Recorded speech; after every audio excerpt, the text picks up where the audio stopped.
Hello everyone, welcome to my YouTube channel English literature zone. आज के video में हम लोग टीएमबीयू यूनिवर्सिटी का पार्ट 1 का पेपर 1 देखेंगे कि प्रीवियस ईयर का क्वेश्चन कैसा था। पार्ट 1 का पेपर 1 का, ठीक है। 2 पेपर का एग्जाम होता है पार्ट 1 में, मतलब इंग्लिश का 2 पेपर होता है, पेपर 1 और पेपर 2, और 3 आपका सब्सिडरी पेपर जो भी होगा उसका एग्जाम होगा। तो ये याद रखिएगा, ऑनर्स में तो आपको अच्छा मार्क्स लाना ही है, सब्सिडरी में भी अच्छा मार्क्स लाइएगा। तो इससे क्या होगा, आपका मार्कशीट अच्छा दिखेगा, मतलब आपको प्राउड फील होगा कि हर जगह कहने में कि आपको इतना मार्क्स आया टोटल 1500 में, ठीक है। वैसे तो मार्क्स ऑनर्स के ज़्यादा इंपॉर्टेंट है, बट आप पूरी कोशिश कीजिएगा जब आप ऑनर्स में अच्छा कर सकते हो तो सब्सिडरी में भी अच्छा करने की, ठीक है। तो देखिए क्वेश्चन शुरू करते हैं। ये 2020 आप देख सकते हो, क्वेश्चन में जो डेट दिया हुआ है 2020 डेट दिया हुआ है, बट ये जो एग्जाम हुआ था 2021 में हुआ था। क्यों? क्योंकि 2020 में कोरोना था, तो कोरोना की वजह से वहाँ उस टाइम कोई भी एग्जाम नहीं हुआ था, लेकिन क्वेश्चन बनाया जा चुका था, क्योंकि एग्जाम होना था 2020 में, लेकिन लेट होके ये 2021 में हुआ। तो चलिए देखते हैं क्वेश्चन कैसा रहता है। तो सबसे पहले नंबर 1 का क्वेश्चन आप देख रहे होंगे, जो कि कितने मार्क्स का है, 14 मार्क्स का है। और क्या क्वेश्चन पूछा जाता है नंबर 1 में?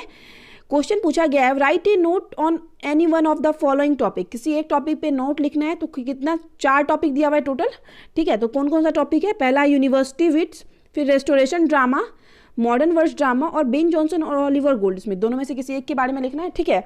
ये 4 टॉपिक्स में से किसी एक टॉपिक को आपको डिस्कस करना है, जो कि 14 मार्क्स के लिए होगा। कम से कम 5 पेज में कंफर्म आंसर लिखना है, 5 से 6 पेज में। अब सेकंड क्वेश्चन देखते हैं। सेकंड क्वेश्चन है, discuss briefly any one of the following. किसी एक के बारे में संक्षेप में डिस्कस करना है। तो देखते हैं कौन कौन सा टॉपिक है। ये भी 14 मार्क्स का क्वेश्चन है। टॉपिक है metaphysical poetry, pre Raphaelite poetry, war poetry, Tennyson और John Keats as a poet, दोनों में से किसी एक के बारे में डिस्कस करना है। फिर से ये 14 मार्क्स का। अब थर्ड ऑप्शन में आपको दिया हुआ है, write A note on any one of the following. किसी एक पे नोट लिखना है। कौन कौन सा ऑप्शन है? Victorian women novelist, stream of consciousness novel, the periodical essay, तीनों में से किसी एक पे मतलब लिखना है नोट। ये भी 14 मार्क्स का है। और एक इसमें चौथा ऑप्शन भी है, जिसमें कि आप नीचे देख रहे हो, डीएच लॉरेंस और Charles Dicken as a novelist. D H Lawrence और चार्ल्स डिकेन, किसी को एज ए नॉवलिस्ट डील करना है। तो टोटल हम लोग 3 क्वेश्चन देखे, तीनों 14 मार्क्स का आया हुआ था। अब हम लोग नीचे देखते हैं कि नीचे कैसा क्वेश्चन आता है। सॉरी, ये लाइन ड्रॉ हो गया, तो हम लोग इसको अब देखते हैं कि नीचे कैसा क्वेश्चन आता है। नीचे हम लोग अब देखेंगे कि 3 नंबर तक हम देख लिए कि 3 क्वेश्चन है 14 मार्क्स का। फोर्थ नंबर में आप क्वेश्चन देख सकते हो, क्या आया हुआ है, एक्सप्लेन वर्नर्स लॉ। अब की मतलब प्रीवियस ईयर वर्नर्स लॉ पूछा है, तो कंफर्म है अब की बार कौन सा लॉ पूछेगा, ग्रीम्स लॉ पूछेगा, ठीक है। ग्रीम्स लॉ का वीडियो ऑलरेडी अपलोड है, हम 3-4 वीडियो अपलोड कर चुके हैं। हम पूरा सिलेबस कंप्लीट करवा देंगे पार्ट 1 का, ठीक है, पेपर 1 पेपर 2 इंग्लिश ऑनर्स का दोनों का। तो ठीक है, तो क्वेश्चन देखते हैं हम लोग। वर्नर्स लॉ पूछा गया, और फिर कोई दूसरा क्वेश्चन क्या है, write a critical note on the silent feature of American English. American English का साइलेंट फीचर पे नोट लिखा है। ये भी 14 मार्क्स का क्वेश्चन है। 4 क्वेश्चन हुआ, चारों 14 मार्क्स का है। तो इसमें किसी एक को लिखना है, वर्नर लॉ या फिर ये feature of silent American English. उसके बाद 5th नंबर का क्वेश्चन देखते हैं। ये भी 14 मार्क्स का है। इसमें क्या क्वेश्चन है, write a short note on the Latin और French borrowing word in English. French borrowing word के बारे में लिखना है। तो अब की बार मतलब प्रीवियस ईयर में फ्रेंच बोरोइंग वर्ड पूछ दिया, तो अब की बार इसके वेंडियन borrowing word in English language पूछा जाएगा, जिसका कि वीडियो हम अपलोड करेंगे। और उसके बाद इसी ऑप्शन में और दिया हुआ है, इन सबको डील करना है। चारों में से 4 मतलब दिया हुआ है, तो इन चारों में से कितने को डील करना है। Write a short note on any 2 of the following. किसी 2 पे शॉर्ट नोट लिखना है। तो ये 12 मार्क्स का, ये भी 14 मार्क्स का है। तो 2 पे लिखेंगे तो कम से कम 2 पेज कंफर्म लिखेंगे। ब्लैक फॉर्मेशन, क्या क्या दिया हुआ है, ब्लैक ए नंबर में ब्लैक फॉर्मेशन, स्लैग, फॉल्क कैटोमोलॉजी, और फिर सेंटिमेंटल चेंज। ये 4 ऑप्शन में से किसी पे 2 पे लिखना है। फिर ये 5 हो गया, 5 क्वेश्चन 14 मार्क्स का, टोटल 70 क्वेश्चन हो गया। अब छठा क्वेश्चन देखते हैं। छठा क्वेश्चन है, write A note on standard English. Standard English पे एक छोटा सा नोट लिखना है। ये 12 मार्क्स का, इससे बस 2 मार्क्स का कम है बाकी सबके मुकाबले। और उसके बाद 2 ऑप्शन मतलब 2 पॉइंट दिया हुआ है। एक है, write A note on middle English dialects. Middle English पे भी नोट लिखना है। तो ये भी मतलब दोनों में से कोई एक करना है, जो कि 12 मार्क्स का होगा। उसके बाद है नंबर 7 में क्या दिया हुआ है, फोनेटिक ट्रांसक्रिप्शन दिया हुआ है ऑफ द फॉलोइंग मतलब 10 टोटल फोनेटिक ट्रांसक्रिप्शन लिखना है, जो कि 10 मार्क्स का है। ये भी प्रीवियस ईयर से मैच कर जाता है। प्रीवियस ईयर का प्रिपरेशन करोगे कन्फर्म ये आपका हो जाएगा। अब नीचे देखते हैं कि नीचे क्या आता है।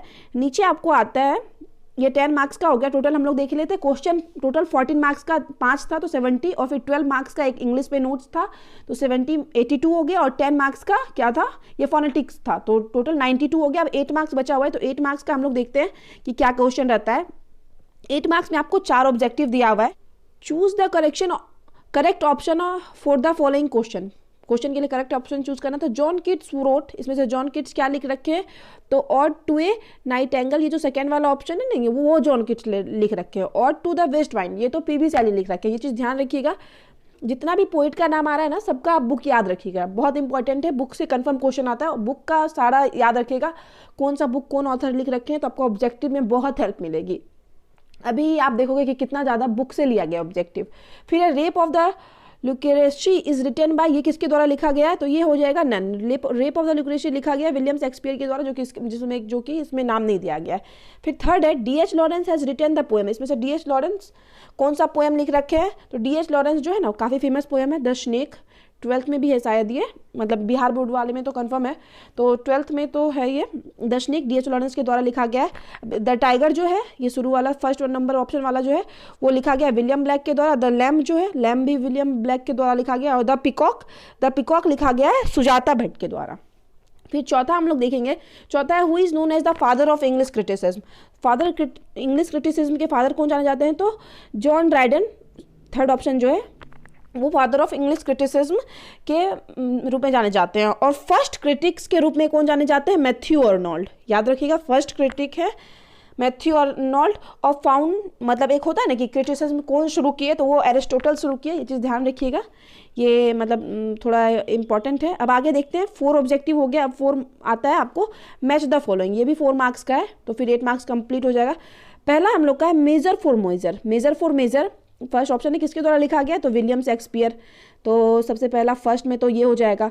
सेकंड है वुदरिंग हाइट कंफर्म है एमिली ब्रोंटी की, मतलब एक ही नॉवेल है एमिली ब्रोंटी के द्वारा लिखा हुआ, एक ही है, तो ये रोमांटिक कहानी है, तो ये एमिली ब्रोंटी के द्वारा लिखा गया है वुदरिंग हाइट। नंबर 2 वाला, ये नंबर 2 है एमिली ब्रोंटी के। नंबर 3 है पैराडाइज लॉस्ट, तो पैराडाइज को लॉस्ट को कौन लिखे हैं, जॉन मिल्टन है लिखे हुए। तो ये सारे पोएट का आप सारा वर्क याद रखिएगा, ऑब्जेक्टिव में काफ़ी हेल्प करेगा। आप देखिए टोटल 8 ऑब्जेक्टिव सारा बुक से रिलेटेड है। अब है प्रील्यूड किसके द्वारा लिखा गया है, तो विलियम वर्ड्सवर्थ के द्वारा लिखा गया। तो यहाँ पे हो गया सारा क्वेश्चन खत्म, टोटल 100 मार्क्स का क्वेश्चन था। तो वीडियो यहाँ पे खत्म होता है। वीडियो अगर आपको अच्छा लगा, वीडियो का थोड़ा हेल्प हुआ, तो प्लीज़ वीडियो को लाइक कीजिएगा, चैनल को सब्सक्राइब कीजिएगा और कमेंट